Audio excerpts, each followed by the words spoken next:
Microsoft word. ಇದನ್ನ open ಮಾಡಿದ ತಕ್ಷಣ ನಮ್ಮ ಕಣ್ಣಿಗೆ ಬೀಳೋದು ಯಾವುದು? ಹೆಚ್ಚಾಗಿ ನಾವು ಕ್ಲಿಕ್ ಮಾಡೋ ಜಾಗ ಯಾವುದು? ಹೌದು, ಅದುವೇ ಹೋಮ್ ಟ್ಯಾಬ್. ಬನ್ನಿ, ಇವತ್ತಿನ ಈ ವಿವರಣೆಯಲ್ಲಿ ಡಾಕ್ಯುಮೆಂಟ್ಗಳನ್ನ ಸಿಂಪಲ್ ಇರೋದನ್ನ ಒಂದು ಅದ್ಭುತ ಕಲಾಕೃತಿಯಾಗಿ ಬದಲಾಯಿಸುವ ಪ್ರತಿಯೊಂದು ಕಮಾಂಡ್ ಬಗ್ಗೆನೂ ತಿಳ್ಕೊಳ್ಳೋಣ. ನೋಡಿ, ಒಂದು ಡಾಕ್ಯುಮೆಂಟಲ್ಲಿ ಅದೆಷ್ಟೋ ಶಕ್ತಿ ಅಡಗಿರುತ್ತೆ. ಅದನ್ನ ಹೊರತರೋಕೆ ಒಂದೇ ಒಂದು ಟ್ಯಾಬ್ ಸಾಕು. ಆ ಹೋಮ್ ಟ್ಯಾಬ್ ಇದೆಯಲ್ಲ, ಅದು ನಮ್ಮ ಡಾಕ್ಯುಮೆಂಟ್ನ ಒಂದು ಕಂಟ್ರೋಲ್ ಸೆಂಟರ್ ಇದ್ದ ಹಾಗೆ. ಪ್ರತಿಯೊಂದು ಟೂಲ್ ಕೂಡ ನಮ್ಮ ಬೆರಳು ತುದಿಯಲ್ಲೇ ಇರುತ್ತೆ. ಸರಿ, ಹಾಗಾದ್ರೆ ಬನ್ನಿ ಇದ್ರೊಳಗಿನ ಒಂದೊಂದೇ ರಹಸ್ಯಗಳನ್ನ ಈಗ ಭೇದಿಸೋಣ. ಇವತ್ತಿನ ನಮ್ಮ ಈ ಪಯಣದಲ್ಲಿ ಹೋಮ್ ಟ್ಯಾಬ್ನಲ್ಲಿರುವ 5 ಮುಖ್ಯ ವಿಭಾಗಗಳನ್ನ ನೋಡೋಣ. ಮೊದಲಿಗೆ ವರ್ಡ್ನ ಕಮಾಂಡ್ ಸೆಂಟರ್ ಅಂದ್ರೆ ಏನು ಅಂತ ಶುರು ಮಾಡೋಣ. ಆಮೇಲೆ ಕ್ಲಿಪ್ಬೋರ್ಡ್ ಅನ್ನೋ ಮ್ಯಾಜಿಕ್ ಬಗ್ಗೆ ತಿಳ್ಕೊಂಡು ಫಾಂಟ್ಗಳ ಜೊತೆ ಡಿಸೈನ್ ಮಾಡೋದು ಹೇಗೆ ಅಂತ ನೋಡೋಣ. ನಂತರ ಪ್ಯಾರಾಗ್ರಾಫ್ಗಳನ್ನ ಹೇಗೆ ಜೋಡಿಸೋದು ಮತ್ತು ಕೊನೆಗೆ ನಮ್ಮ ಸಮಯವನ್ನ ಸಿಕ್ಕಾಪಟ್ಟೆ ಉಳಿಸೋ ಸ್ಟೈಲ್ಸ್ ಮತ್ತು ಎಡಿಟಿಂಗ್ ಟೂಲ್ಸ್ ಬಗ್ಗೆನೂ ಕಲಿಯೋಣ. ಸರಿ, ಹಾಗಾದ್ರೆ ನಮ್ಮ ಮೊದಲ ನಿಲ್ದಾಣಕ್ಕೆ ಬಂದಾಯ್ತು.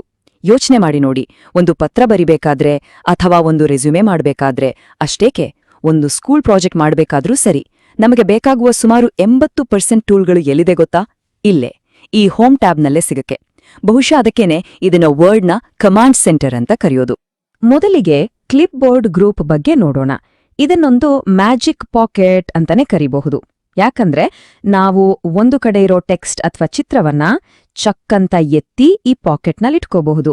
ಆಮೇಲೆ ನಮಗೆ ಎಲ್ಲಿ ಬೇಕೋ ಅಲ್ಲಿ ಅದನ್ನ ಹೊರಗೆ ತೆಗೆದು ಇಡಬಹುದು ಅಲ್ವಾ? ಕಂಟೆಂಟ್ ಅನ್ನ ಒಂದ್ ಕಡೆಯಿಂದ ಇನ್ನೊಂದು ಕಡೆಗೆ ಸಾಗಿಸೋಕೆ ಇದೊಂದು ಅದ್ಭುತವಾದ ಸಾಧನ. ಇಲ್ಲಿ ಕಟ್ ಮತ್ತು ಕಾಪಿ ಮಧ್ಯೆ ಇರೋ ವ್ಯತ್ಯಾಸವನ್ನ ಅರ್ಥ ಮಾಡ್ಕೊಳ್ಳೋದು ತುಂಬಾನೇ ಮುಖ್ಯ. ನೋಡಿ, ಕಟ್ ಅಂದ್ರೆ ಅದರ ಶಾರ್ಟ್ಕಟ್ Ctrl+X. ಇದು ಒಂದು ಕತ್ತರಿ ತರ. ಒಂದ್ಸಲ ಕಟ್ ಮಾಡಿದ್ರೆ ಆ ಟೆಕ್ಸ್ಟ್ ಅದರ ಮೂಲ ಜಾಗದಿಂದ ಪೂರ್ತಿಯಾಗಿ ಮಾಯವಾಗಿ ಬೇರೆ ಕಡೆ ಅಂಟಿಸೋಕೆ ರೆಡಿ ಆಗತ್ತೆ. ಆದ್ರೆ ಕಾಪಿ ಇದೆಯಲ್ಲ, ಅಂದ್ರೆ Ctrl+C, ಇದು ಒಂದು ಜೆರಾಕ್ಸ್ ಮಷೀನ್ ಇದ್ದ ಹಾಗೆ. ಮೂಲ ಟೆಕ್ಸ್ಟ್ ಅಲ್ಲೇ ಇರುತ್ತೆ, ಅದರದೇ ಇನ್ನೊಂದು ಕಾಪಿ ನಮ್ಮ ಕೈಗೆ ಸಿಗುತ್ತೆ. ಅದನ್ನ ನಾವು ಎಲ್ಲಿ ಬೇಕಾದ್ರೂ ಬಳಸ್ಬೋದು.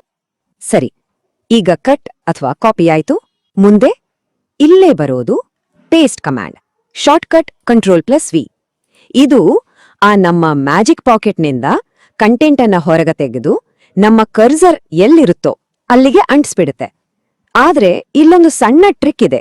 ಸುಮ್ಮನೆ ಪೇಸ್ಟ್ ಮಾಡೋ ಬದಲು ಪೇಸ್ಟ್ ಬಟನ್ ಕೆಳಗಿರೋ ಚಿಕ್ಕ ಆರೋ ಮೇಲೆ ಕ್ಲಿಕ್ ಮಾಡಿದ್ರೆ ಬೇರೆ ಬೇರೆ ಆಯ್ಕೆಗಳು ಸಿಗುತ್ತೆ.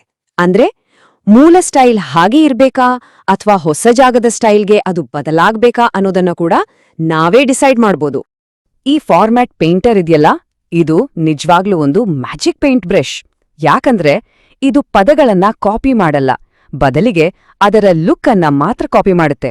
ಅಂದ್ರೆ ಅದರ ಫಾಂಟ್, ಬಣ್ಣ, ಸೈಜ್, ಈ ಎಲ್ಲಾ ಸ್ಟೈಲನ್ನ.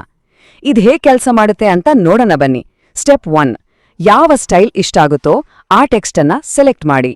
ಸ್ಟೆಪ್ 2, ಆ ಪೇಂಟ್ ಬ್ರಷ್ ತರ ಇರೋ ಐಕಾನ್ ಮೇಲೆ ಒಂದು ಕ್ಲಿಕ್ ಮಾಡಿ.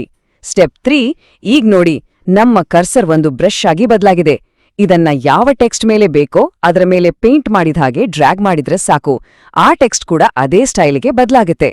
ಇಲ್ಲೊಂದು ಪ್ರೋ ಟಿಪ್ ಕೂಡ ಇದೆ. ಆ ಐಕಾನ್ ಮೇಲೆ ಒಂದರ ಬದಲು ಡಬಲ್ ಕ್ಲಿಕ್ ಮಾಡಿದ್ರೆ ಆ ಸ್ಟೈಲ್ ಅನ್ನ ಒಂದಲ್ಲ ಅನೇಕ ಕಡೆ ಪೇಂಟ್ ಮಾಡ್ಬೋದು. ಇಷ್ಟೊಂದು ಈಸಿ ಅಲ್ವಾ? ಇಲ್ಲಿಯವರೆಗೂ ನೋಡಿದ ಕ್ಲಿಪ್ಬೋರ್ಡ್ ಟೂಲ್ಗಳ ಒಂದು ಸಣ್ಣ ಸಮರಿ ಇದು. ಆದ್ರೆ ಇಲ್ಲಿರುವ ಕ್ಲಿಪ್ಬೋರ್ಡ್ ಪೇನ್ ಅನ್ನೋದು ಒಂದು ಸೂಪರ್ ಪವರ್ ಇದ್ದ ಹಾಗೆ. ಯಾಕೆ ಹೇಳ್ತಿದ್ದೀನಿ ಅಂದ್ರೆ, ಸಾಮಾನ್ಯವಾಗಿ ನಾವು ಹೊಸದಾಗಿ ಏನಾದ್ರೂ ಕಾಪಿ ಮಾಡಿದ್ರೆ ಹಳೇದ್ ಹೋಗ್ಬಿಡುತ್ತೆ ಅಲ್ವಾ? ಆದ್ರೆ Ctrl+C ಅನ್ನ ಒಂದರ ಬದಲು 2 ಸಲ ಒತ್ತಿದ್ರೆ ಈ ಪೇನ್ ಓಪನ್ ಆಗತ್ತೆ. ಇದು ನಾವು ಕಾಪಿ ಮಾಡಿದ ಕೊನೆ 24 ಐಟಂಗಳನ್ನ ನೆನಪಿನಲ್ಲಿಟ್ಕೊಂಡಿರುತ್ತೆ. ಇದರಿಂದ ಹಳೆ ಐಟಂಗಳನ್ನ ಬೇಕು ಅಂದಾಗೆಲ್ಲ ಮತ್ತೆ ಮತ್ತೆ ಬಳಸಬಹುದು.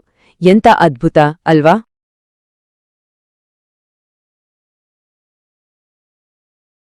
ಸರಿ, ಕಂಟೆಂಟ್ ಅನ್ನ ಒಂದ್ ಕಡೆಯಿಂದ ಇನ್ನೊಂದ್ ಕಡೆಗೆ ಸರಿಸೋದ್ ಹೇಗೆ ಅಂತ ಕಲ್ತಾಯ್ತು. ಈಗ ಅದನ್ನ ನೋಡೋಕೆ ಸುಂದರವಾಗಿ ಕಾಣೋ ಹಾಗೆ ಮಾಡೋದ್ ಹೇಗೆ ಅಂತ ನೋಡೋಣ ಬನ್ನಿ. ಫಾಂಟ್ ಗ್ರೂಪ್ಗೆ ಸ್ವಾಗತ. ಇದನ್ನ ನಮ್ಮ ಪದಗಳ ವಾರ್ಡ್ರೋಬ್ ಅಂತಾನೂ ಹೇಳ್ಬೋದು. ಹೇಗೆ ನಾವು ಬೇರೆ ಬೇರೆ ಬಟ್ಟೆ ಹಾಕೊಂಡು ನಮ್ಮ ಲುಕ್ ಬದಲಾಯಿಸ್ತೀವೋ ಹಾಗೆ ಇಲ್ಲಿ ನಮ್ಮ ಟೆಕ್ಸ್ಟ್ಗೆ ಬೇರೆ ಬೇರೆ ನೋಟ ಮತ್ತು ಫೀಲ್ ಕೊಡ್ಬೋದು. ಬಹುಶಃ ಇಲ್ಲಿರೋ ಚಾಲಾ ಟೂಲ್ಸ್ಗಳು ಈಗಾಗ್ಲೇ ಪರಿಚಯ ಇರಬಹುದು. ಫಾಂಟ್ ನೇಮ್ ಅಂದ್ರೆ ನಮ್ಮ ಟೆಕ್ಸ್ಟ್ಗೆ ಒಂದು ಪರ್ಸನಾಲಿಟಿ ಕೊಡೋದು. ಫಾರ್ಮುಲಾ ಕಾಣ್ಬೇಕಾ? ಹಾಗಿದ್ರೆ ಟೈಮ್ಸ್ ನ್ಯೂ ರೋಮನ್. ಸ್ವಲ್ಪ ಮಾಡರ್ನ್ ಆಗಿರ್ಬೇಕಾ? ಹಾಗಿದ್ರೆ ಏರಿಯಲ್. ಹೀಗೆ ಫಾಂಟ್ ಸೈಜ್ ಬಳಸಿ ಹೆಡಿಂಗ್ಸ್ನ ದೊಡ್ಡು ಮಾಡಬಹುದು. ಹಾಗೆ ಮುಖ್ಯವಾದ ಪದಗಳನ್ನ ಎದ್ದು ಕಾಣೋ ಹಾಗೆ ಮಾಡೋಕೆ ಬೋಲ್ಡ್, ಸ್ವಲ್ಪ ಒತ್ತು ಕೊಟ್ಟು ಹೇಳೋಕೆ ಇಟ್ಯಾಲಿಕ್, ಅಥವಾ ಏನಾದರೂ ಲಿಂಕ್ ಇದೆ ಅಂತ ತೋರ್ಸೋಕೆ ಅಂಡರ್ಲೈನ್ ಬಳಸ್ಬೋದು. ಇವೆರಡೂ ಸ್ವಲ್ಪ ಸ್ಪೆಷಲ್ ಎಫೆಕ್ಟ್ಸ್. ಸಬ್ಸ್ಕ್ರಿಪ್ಟ್ ಅಂದ್ರೆ ಶಾರ್ಟ್ಕಟ್ ಕಂಟ್ರೋಲ್ ಜೊತೆ ಈಕ್ವಲ್ಸ್ ಸೈನ್. ಇದು ಅಕ್ಷರವನ್ನ ನಾರ್ಮಲ್ ಲೈನಿನಿಂದ ಸ್ವಲ್ಪ ಕೆಳಗೆ ಇಡುತ್ತೆ. ಉದಾಹರಣೆಗೆ ನೀರಿನ ಫಾರ್ಮ್ಯುಲಾ H2O ಬರೆಯುವಾಗ ಆ 2 ಕೆಳಗೆ ಬರುತ್ತಲ್ಲ ಹಾಗೆ. ಇನ್ನು ಸೂಪರ್ ಸ್ಕ್ರಿಪ್ಟ್ ಅಂದ್ರೆ ಕಂಟ್ರೋಲ್ ಶಿಫ್ಟ್ ಪ್ಲಸ್ ಈಕ್ವಲ್ಸ್. ಇದು ಅಕ್ಷರವನ್ನ ಲೈನಿನಿಂದ ಸ್ವಲ್ಪ ಮೇಲಿಡುತ್ತೆ. ಗಣಿತದಲ್ಲಿ x² ಬರಿತೀವಲ್ಲ ಆ ಥರ. ಓಹ್, ಈ ಚೇಂಜ್ ಕೇಸ್ ಕಮಾಂಡ್ ಇದೆಯಲ್ಲ, ಇದು ನಿಜಕ್ಕೂ ಒಂದು ದೊಡ್ಡ ಟೈಮ್ ಸೇವರ್. ಎಷ್ಟೋ ಸಲ ಹೀಗಾಗತ್ತೆ ಅಲ್ವಾ? ನಾವು ಆಕಸ್ಮಿಕವಾಗಿ ಕ್ಯಾಪ್ಸ್ ಲಾಕ್ ಆನ್ ಮಾಡ್ಕೊಂಡು ಎಲ್ಲವನ್ನೂ ದೊಡ್ಡ ಅಕ್ಷರಗಳಲ್ಲಿ ಟೈಪ್ ಮಾಡ್ಬಿಟ್ಟಿರ್ತೀವಿ. ಅಯ್ಯೋ ಅಂತೆ ಚಿಂತೆ ಮಾಡಬೇಡಿ. ಅದನ್ನೆಲ್ಲ ಡಿಲೀಟ್ ಮಾಡಿ ಮತ್ತೆ ಟೈಪ್ ಮಾಡೋ ಬದಲು ಶಿಫ್ಟ್ ಪ್ಲಸ್ F3 ಒತ್ತಿದ್ರೆ ಸಾಕು. ಒಂದೇ ಕ್ಲಿಕ್ಕಲ್ಲಿ ಅದನ್ನ sentence case, lower case, upper case ಹೀಗೆ ನಮಗೆ ಬೇಕಾದ ಹಾಗೆ ಬದಲಾಯಿಸಬಹುದು. ಫಾಂಟ್ ಗ್ರೂಪ್ನಲ್ಲಿ ಇನ್ನೂ ಕೆಲವು ಪವರ್ಫುಲ್ ಟೂಲ್ಸ್ ಇವೆ. ಇಂಪಾರ್ಟೆಂಟ್ ಪಾಯಿಂಟ್ಸ್ ಗುರುತು ಮಾಡೋಕೆ ಟೆಕ್ಸ್ಟ್ ಹೈಲೈಟ್ ಕಲರ್. ಇದು ನಾವು ಹೈಲೈಟರ್ ಪೆನ್ ಬಳಸಿದ ಹಾಗೆ. ಅಕ್ಷರಗಳಿಗೆ ಬೇರೆ ಬೇರೆ ಬಣ್ಣ ಕೊಡೋಕೆ ಫಾಂಟ್ ಕಲರ್. ಮತ್ತು ಯಾವುದಾದ್ರೂ ಪದವನ್ನ ತೆಗೆದು ಹಾಕಿದೀವಿ ಅಂತ ತೋರ್ಸೋಕೆ ಅದ್ರ ಮೇಲೆ ಒಂದು ಗೆರೆ ಎಳೆಯೋ ಸ್ಟ್ರೈಕ್ ಥ್ರೂ. ಆದ್ರೆ ಈ ಎಲ್ಲದರ ಮಧ್ಯೆ ಇಲ್ಲಿರೋ ನಿಜವಾದ ಹೀರೋ ಅಂದ್ರೆ ಕ್ಲಿಯರ್ ಆಲ್ ಫಾರ್ಮ್ಯಾಟಿಂಗ್. ಇದ್ರ ಶಾರ್ಟ್ಕಟ್ ಕಂಟ್ರೋಲ್ ಜೊತೆ ಸ್ಪೇಸ್ ಬಾರ್. ಕೆಲವೊಮ್ಮೆ ನಾವು ಏನೇನೋ ಸ್ಟೈಲ್ ಹಾಕಿ ಎಲ್ಲವನ್ನೂ ಗಜಿಬಿಜಿ ಮಾಡ್ಕೊಂಡ್ಬಿಡ್ತೀವಿ. ಆಗ ಈ ಬಟನ್ ಒಂದೇ ಒಂದು ಕ್ಲಿಕ್ನಲ್ಲಿ ಎಲ್ಲಾ ಸ್ಟೈಲಿಂಗ್ ಅನ್ನ ತೆಗೆದುಹಾಕಿ ನಮ್ಮ ಟೆಕ್ಸ್ಟ್ ಅನ್ನ ಅದರ ಮೂಲ ಸ್ಥಿತಿಗೆ ಅಂದ್ರೆ ಡಿಫಾಲ್ಟ್ ಸೆಟ್ಟಿಂಗ್ಗೆ ವಾಪಸ್ ತರುತ್ತೆ. ಇದೊಂದು ಮ್ಯಾಜಿಕಲ್ ರೀಸೆಟ್ ಬಟನ್ ಇದ್ದಾಗೆ. ಸುಂದರವಾದ ಅಕ್ಷರಗಳನ್ನ ಮಾಡೋದು ಆಯ್ತು.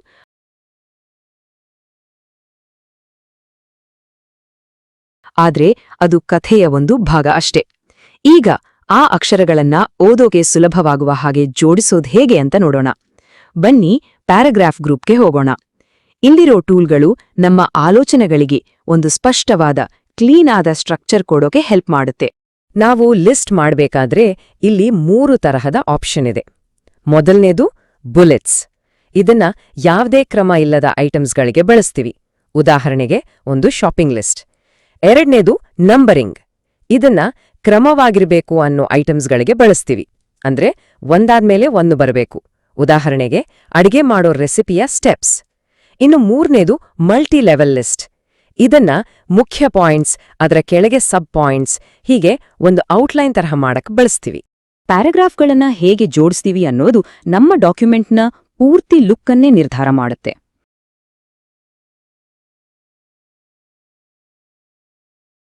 ಅಲೈನ್ ಲೆಫ್ಟ್ ಅಂದ್ರೆ ಕಂಟ್ರೋಲ್ ಪ್ಲಸ್ ಎಲ್. ಇದು ಓದೋಕೆ ತುಂಬಾನೇ ಸಹಜವಾಗಿರುತ್ತೆ. ಸೆಂಟರ್ ಅಲೈನ್ಮೆಂಟ್ ಅಂದ್ರೆ ಕಂಟ್ರೋಲ್ ಪ್ಲಸ್ ಇ. ಇದು ಹೆಡ್ಡಿಂಗ್ಸ್ ಅಥವಾ ಕವಿತೆಗಳಿಗೆ ಒಂದು ವಿಶೇಷ ನೋಟ ಕೊಡುತ್ತೆ. ಅಲೈನ್ ರೈಟ್ ಅಂದ್ರೆ ಕಂಟ್ರೋಲ್ ಪ್ಲಸ್ ಆರ್.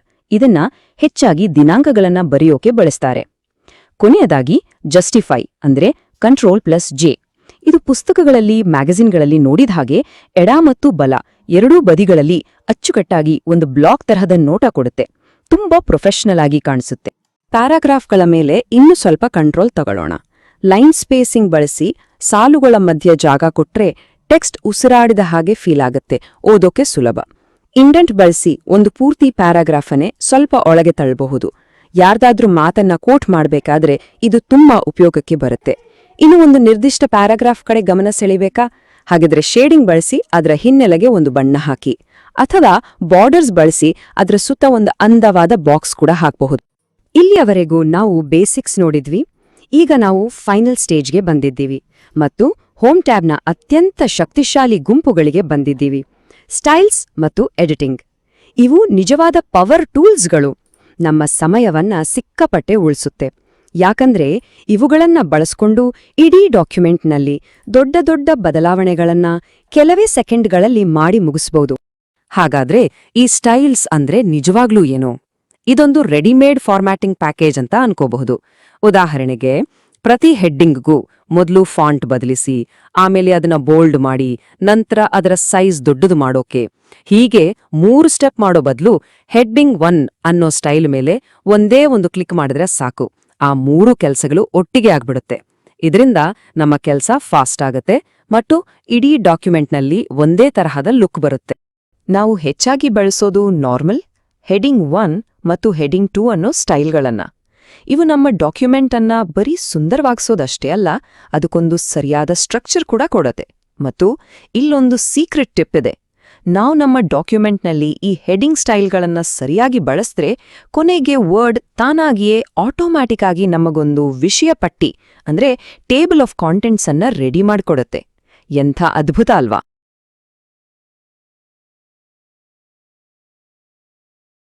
ಒಂದು ಸನ್ನಿವೇಶವನ್ನ ಊಹಿಸ್ಕೊಳ್ಳಿ.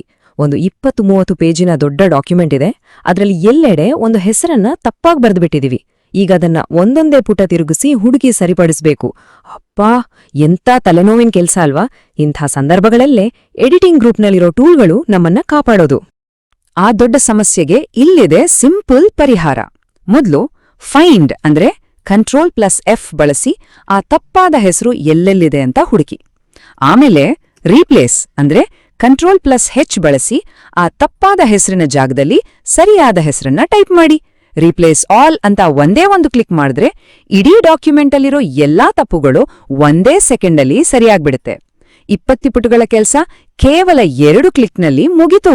ಇನ್ನು ಸೆಲೆಕ್ಟ್ ಆಲ್ ಅಂದ್ರೆ Ctrl+A ಇಡೀ ಡಾಕ್ಯುಮೆಂಟ್ ಅನ್ನ ಒಂದೇ ಸಲ ಸೆಲೆಕ್ಟ್ ಮಾಡೋಕೆ ಹೆಲ್ಪ್ ಆಗುತ್ತೆ. ಸೊ ನಾವು ನೋಡಿದ ಹಾಗೆ ಹೋಮ್ ಟ್ಯಾಬ್ ಅನ್ನೋದು ಸುಮ್ಮನೆ ಒಂದಿಷ್ಟು ಬಟನ್ಗಳ ಸಂಗ್ರಹ ಅಲ್ಲ. ಅದು ನಮ್ಮ ಡಾಕ್ಯುಮೆಂಟ್ಸ್ಗಳ ನಿಜವಾದ ಕಂಟ್ರೋಲ್ ಪ್ಯಾನೆಲ್.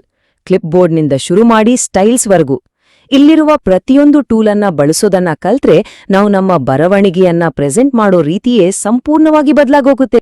ಈಗ ನೋಡಿ, ಟೂಲ್ ಬಾಕ್ಸ್ ಸಂಪೂರ್ಣವಾಗಿ ತೆರೆದಿದೆ. ಈ ಎಲ್ಲ ಅದ್ಭುತ ಸಾಧನಗಳು ಈಗ ನಮ್ಮ ಕೈಯಲ್ಲಿದೆ. ಹಾಗಾದ್ರೆ ಇದನ್ನ ಬಳಸಿ ಯಾವ ಕಥೆಯನ್ನ, ಯಾವ ವರದಿಯನ್ನ ಅಥವಾ ಯಾವ ಹೊಸ ಆಲೋಚನೆಯನ್ನ ಕಟ್ಟುತ್ತೀರಿ? ಈ ಹೊಸ ಜ್ಞಾನವನ್ನ ಬಳಸಿ ಮುಂದಿನ ಡಾಕ್ಯುಮೆಂಟ್ ಅನ್ನ ಒಂದು ಮಾಸ್ಟರ್ ಪೀಸ್ ಮಾಡಿ.